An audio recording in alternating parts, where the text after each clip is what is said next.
Hi guys, so it's wash day and the first thing I'm doing is to oil my scalp. I love to oil my scalp on my hair because I've got dry scalp. It can be so dry and brittle. Love doing this before shampooing because it helps to lock in moisture and to strengthen the Aloe hair. vera Is the next best thing I use to relieve dry and itchy hair and scalp. According to Google, a 1998 study found aloe vera helped resolve the scalp inflammation that dandruff causes. Go ahead and do more research if you like, but if you're about to do the aloe vera treatment, kindly do a patch test first before you go ahead to put it on your hair. Some people are allergic to it.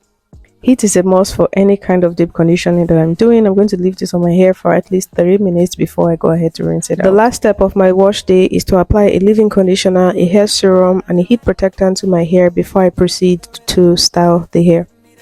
I use only what I need. I do not like to go overboard with this product because I do not want my hair to be weighed down. One thing to keep in mind is that relaxed hair can easily be weighed down by heavy products or a lot of products. So keep that in mind, especially if your goal is to have a wavy.